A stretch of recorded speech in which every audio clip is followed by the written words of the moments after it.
Hello and welcome to Pickleball Therapy, the podcast dedicated to your pickleball improvement. I am the host of your weekly podcast, Tony Roig. It's a pleasure to be with you. Hope you're having a great week. This week it's going to be a fun episode because we're going to go exploring together. You and me and the other listeners of the podcast are going to go on a journey where we're going to explore this idea that I'm working on called empathetic framing. Maybe it already exists out there. I don't know. I don't know everything. All I know is what I know.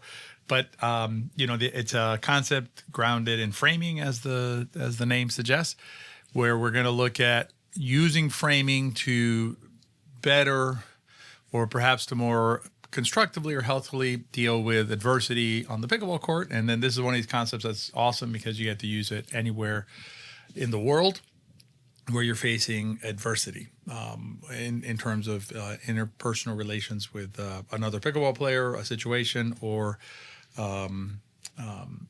actually it's about interpersonal relations. So it's you and another pickleball player, whether it's your partner, another person at the courts, and then this concept applies outside of that. Before we dive into it, a couple of housekeeping items. One, I have been remiss to update you on where we're at in terms of some of the other projects that we have at Better Pickleball. As you may or may not know, Pickleball Therapy is part of a much bigger project called Better Pickleball, which is a project that is headed by CJ Johnson and myself, but also includes a lot of team members. I don't want to list them on here because there are too many, but they know who they are, and they're helping us a lot in terms of being able to bring quality pickleball content to as many players who are interested in learning this type of content.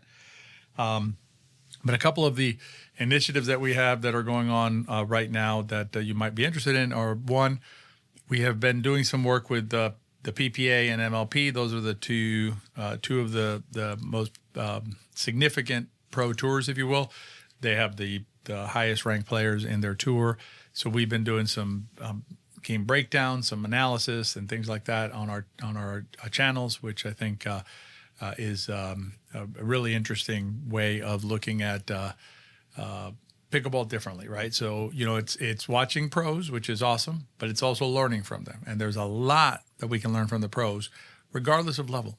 Whether you just started playing 6 months ago, you've been playing for a while, and you're 3-5, 4-0, 3-0, it doesn't matter. There's a lot of principles that we can learn from watching the pros. So we're excited about that. And then the other project, the MLP project, is more of a follow them along for the season, see what's going on. It's a little bit different content for us, but we're excited to be able to do that and be able to magnify the play. At the end of the day, it's all about strengthening our sport for everybody, for you, for me, for new players coming in. If you play pickleball, and certainly if you listen to this podcast, the impact that pickleball can have on a player and on their life and on the quality of their life. And so, part of our mission here at Better Pickleball is to strengthen the sport. And that includes what we do on this podcast, what we do in our teaching and coaching of students, but also what we do in general, right, as representatives of the sport. And that includes strengthening parts of the sport that are helpful to get the sport out there to other players. And that's part of what we're doing. And then the other piece of housekeeping that I want to share with you is, one of the things that I've been doing for many years now, since at least 2019, is our game breakdowns, where basically, we look at a match and we study the match. In this case, we're studying, I mentioned the pro breakdowns a minute ago, but in this case, we're studying a 4.0 tournament match. And it's a really interesting match because it has opposite philosophies, right, or strategies, I should say. So two of the players are more like tennis style, stroking, ground strokes, attacking, and things like that. And then the other team is more what you would consider like traditional pickleball. So third shot drop, dink, grind it out until you get a pop-up and put it away. And so it's a really interesting match to break down and to look at the different styles, to look at some of the ideas in terms of, what is it that works and what doesn't work, and how do you get out of tough situations. And anyway, so a part of that process is, we call it now the strategy lab.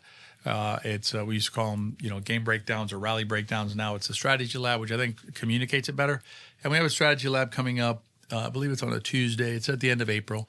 But if you want to check that out, I'll put a link in the show notes. You can check that out.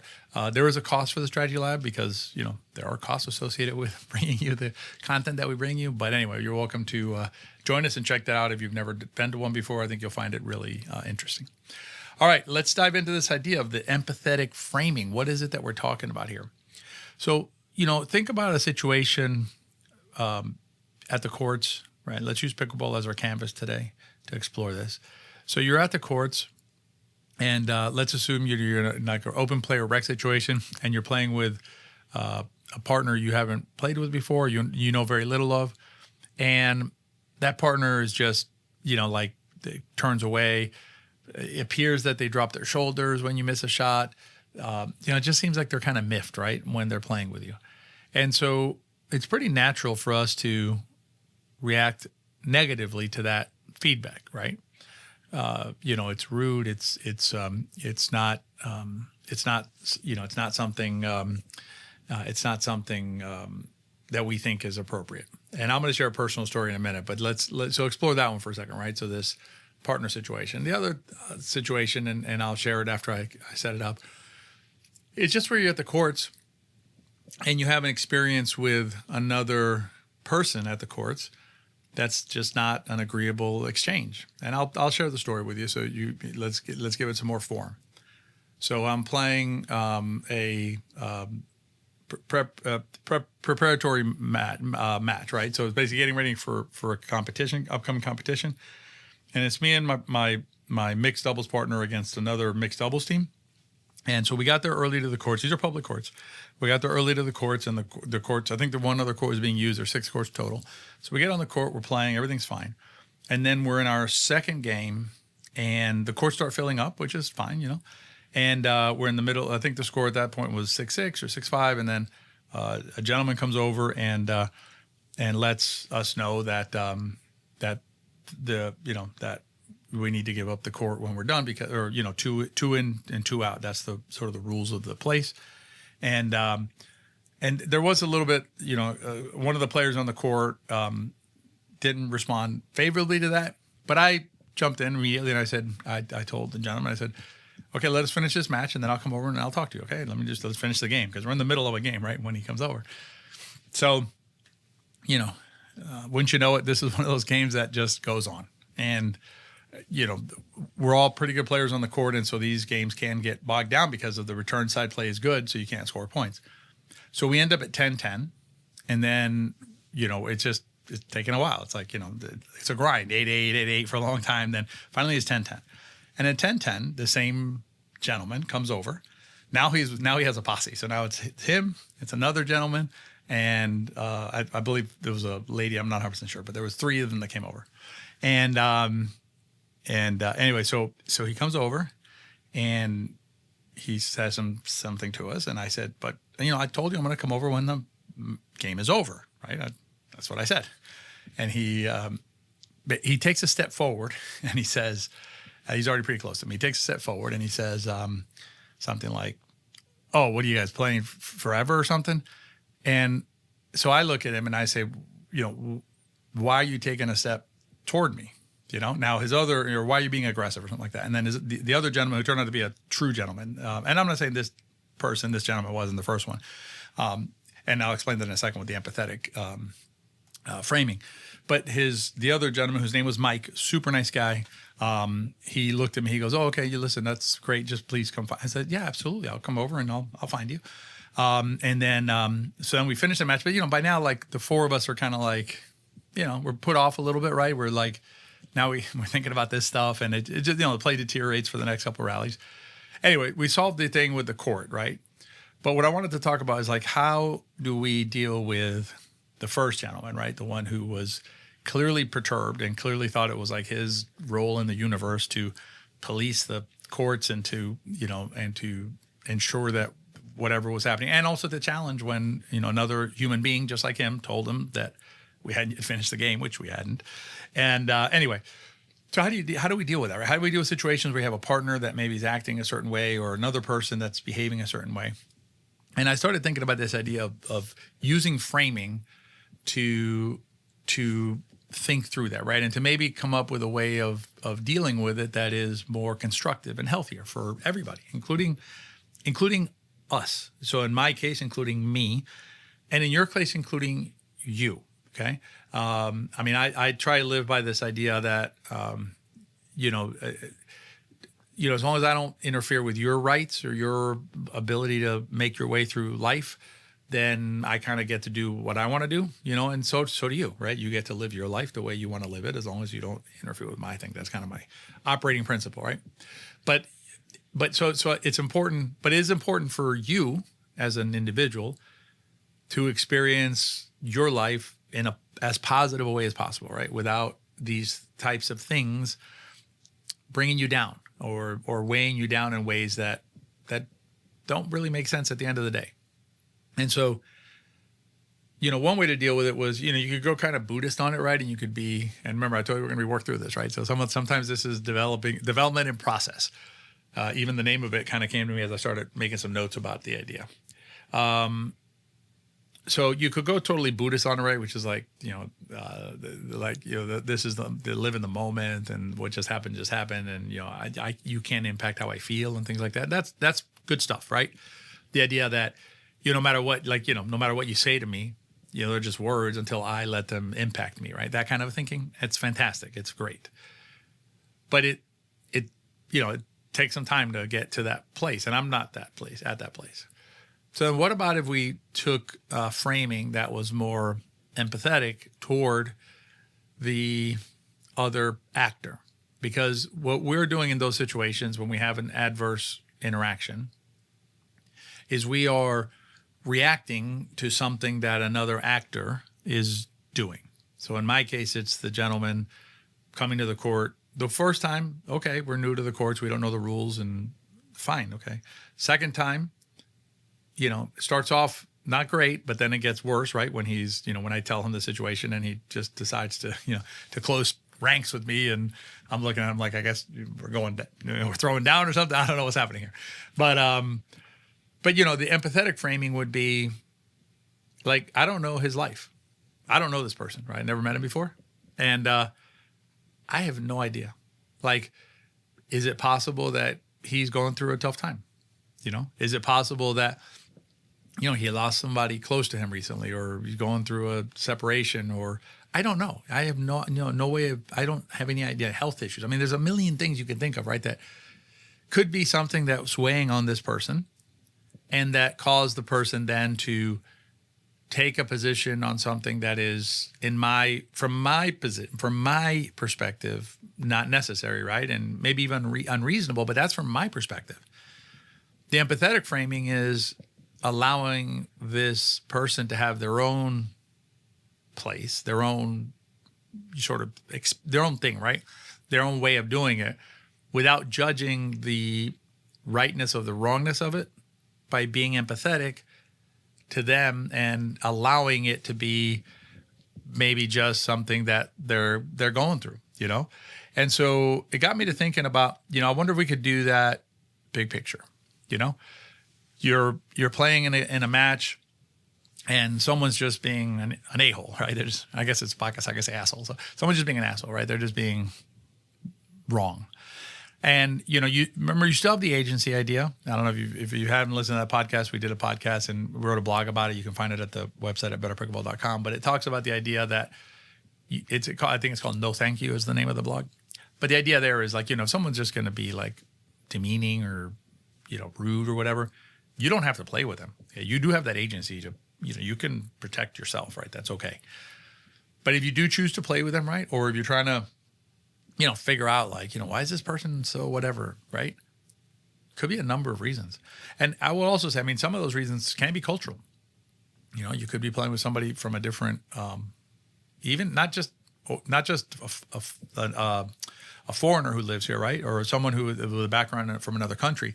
It can be somebody from the United States who, New Yorkers are different than people from North Carolina, different from Florida, different from Ohio, different from California. Think of different states, right? They have different ways of being. And so sometimes, the way that there was a player I used to play with named David from from Brooklyn, I think he was. I know he's from New York, but I think it was Brooklyn or the Bronx. I can't remember. It was a B, I think. But he's like a handball player from up there. Wears like wife beaters and a nice guy, a good guy. I like the guy, right? But he's New York, and he's kind of a little brash and a little, like if you had a shot he doesn't think is good, he's like, that was really stupid or something, But to me, it's okay.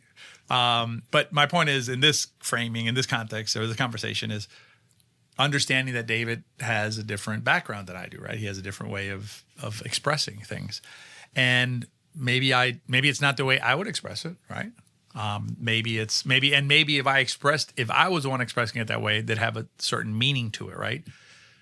But maybe it doesn't from him, right?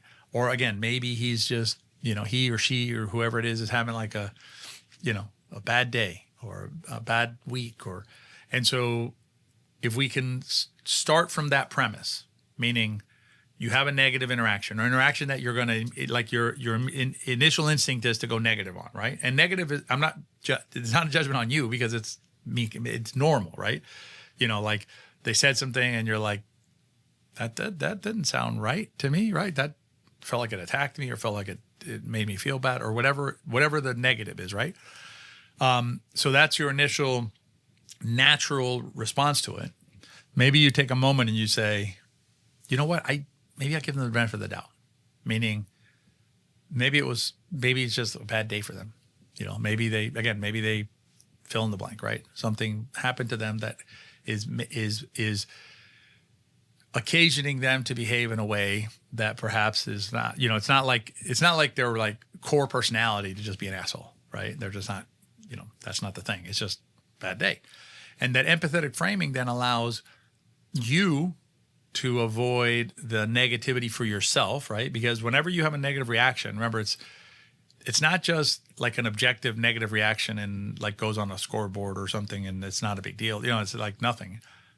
Anytime you have a negative reaction, it's on you, right? It's going to linger on you. It's in your mind. It's in your heart. It weighs on you.